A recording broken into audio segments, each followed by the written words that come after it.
सृष्टि बचपन से ही दिखने में सुंदर नहीं थी, लेकिन अमीर बाप की बेटी सृष्टि पर उसकी माँ जान छिड़कती।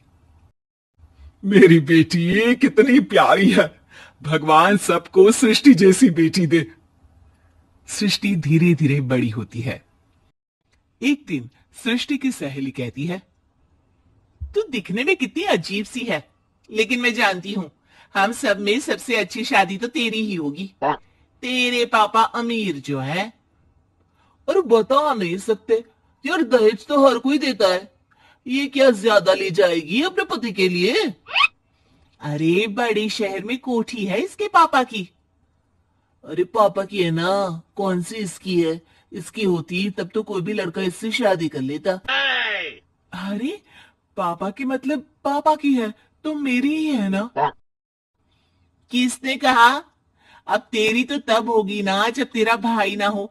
वैसे भी शादी के बाद सारी प्रॉपर्टी भाई के नाम होती है। सृष्टि समझ जाती है कि उसे किसी भी हालत में माँ बाप की सारी प्रॉपर्टी को अपने नाम करना है, लेकिन कैसे? एक दिन सृष्टि का भाई शीनू कहता है, बहन क्या कर रही है? तुझसे एक बात करनी है। अरे हाँ हाँ करना, मैं तो तेरी बहन हूँ। बहन मेरी लाइफ में ना एक लड़की है, बहुत अच्छी है। मैं सोच रहा हूँ माँ और पापा से बात करूं शादी के लिए। सृष्टि को समझ में आ जाता है कि भाई की शादी होते ही भाभी उसे एक दिन भी घर में बर्दाश्त नहीं करेगी। क्या बात है भाई, बताना कौन है वो? यार वो बहुत अच्छी लड़की है, पढ़ी लिखी है, मेरे साथ जॉब भी करती है। बस एक प्रॉब्लम है। हाँ प्रॉब्लम? क्या प्रॉब्लम है भाई? यार वो शादीशुदा है, लेकिन उसके पति ने उसे सिर्फ इसलिए छोड़ दिया क्योंकि उसके माँ बाप दहेज नहीं दे पाए। सृष्टि ये सुनकर न जाने क्यों खुश हो जाती है। अरे भाई तो क्या हुआ, लड़की तुझे तो पसंद है ना? शीनू को लगता है कि बहन उसे समझ रही है। वो इस बात से अनजान होता है कि उसकी बहन की मंशा पूरा घर हड़पने की है। सृष्टि अपनी माँ से कहती है, मम्मी मुझे तो बहुत चिंता है, पता है शीनू क्या कर रहा है? अरे क्या कर रहा है, वो तो काम पर जाता है और वापस घर आता है।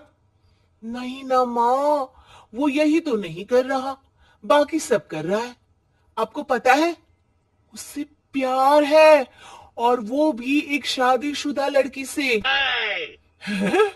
ये क्या हो गया, मैं सोसाइटी में क्या मुंह दिखाऊंगी? अरे तेरे पापा तो यही कहेंगे कि मैंने ही उसे बिगाड़ दिया है। माँ देखो, मेरी बात मानो, पापा पर भी विश्वास करने की जरूरत नहीं है। अब आप ही बताओ, पापा इतनी देर घर के बाहर रहते हैं क्यों, बोलो? अरे बेटा वो तो नौकरी करते हैं ना। तू बहुत भोली है माँ, पापा का ऑफिस तो 7 बजे खत्म हो जाता है, लेकिन देखो कितनी देर से आते हैं। अरे नहीं नहीं बेटा, ऐसी कोई बात नहीं है। सृष्टि माँ को एक औरत से बात करते पिता की फोटो दिखाती है। देखो माँ कैसे है पापा, मैं ना कहती थी कि पापा सही नहीं है। मैं तेरे पापा से बात करूंगी, दे फोटो मुझे।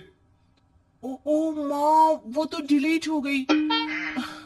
लेकिन चल, तूने तो देख लिया ना, पापा से बाद में बात कर लेना। और हाँ, मेरा नाम बिल्कुल मत लेना, हाँ माँ।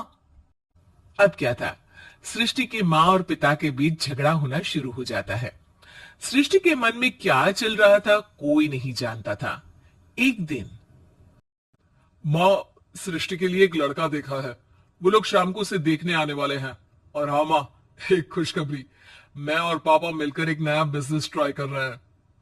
शाम को लड़का आता है, सांवले रंग का। सृष्टि को तो बिल्कुल भी पसंद नहीं आता। लड़की की माँ कहती है, लड़की का चेहरा तो कोई खास नहीं, लेकिन अगर मेरे बेटे को आप लोग सेटल कर दें तो मैं उसकी शादी आपकी बेटी से करवा दूं। सृष्टि को लड़का बिल्कुल पसंद नहीं था। उसे भाई पर गुस्सा आ जाता है। लड़के वालों के जाने के बाद कहती है, माँ देखा शीनू मेरे लिए कैसा लड़का लेकर आया, न दिखाने लायक न सुनने लायक, सेटल भी नहीं, वो भी हम करें। अरे माँ, मैं जानती हूँ ये मेरी शादी किसी भी घर में क्यों करवाना चाहता है। अरे, कैसी बात कर रही है बहन? तूने तो देखा ना, लड़के को मैंने ही मना कर दिया तुझसे शादी के लिए। जिसने लड़का बताया था उसने उसकी बहुत तारीफ की थी।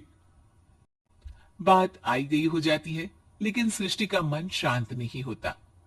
क्या करूं, कुछ समझ में नहीं आ रहा। मेरी शादी हो गई तो ये लोग पूरी प्रॉपर्टी शीनू के नाम कर देंगे। मेरे हाथ तो कुछ लगेगा ही नहीं। तभी सृष्टि को आइडिया आता है। वो किसी वकील को फोन करती है। जी देखिए, अगर आपके मम्मी पापा का तलाक हो जाता है तो आपके पिता की आधी प्रॉपर्टी आपकी माँ के नाम हो जाएगी। फिर उसे वो किसी को भी दे सकती है। सृष्टि अब माँ को बेटे के खिलाफ भरती है।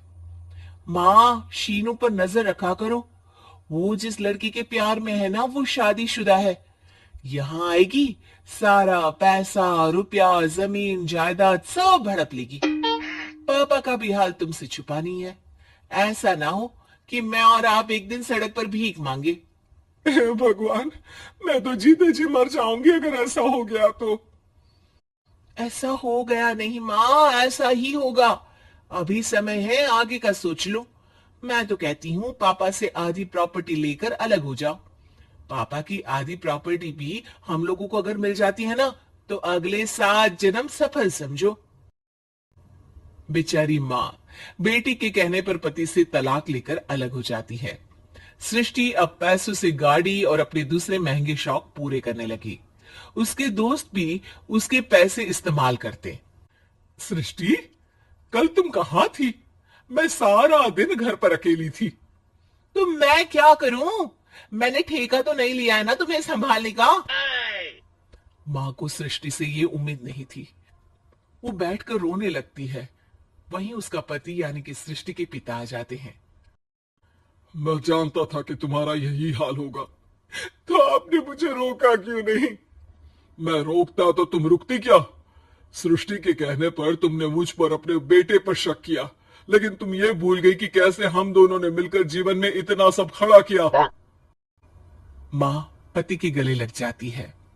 मुझे माफ कर दीजिए, मैंने आपकी कमाई का एक बड़ा हिस्सा गवा दिया। कोई बात नहीं, तुम साथ हो तो मैं ऐसी 7 प्रॉपर्टी खड़ी कर दूंगा। तभी वहां सृष्टि आ जाती है रोते हुए। माँ, मयंक ने मुझे छोड़ दिया। वो बोल रहा था जब तक मेरे पास पैसे थे तब तक ही वो मेरे साथ था। पापा, माँ, मुझे माफ कर दीजिए।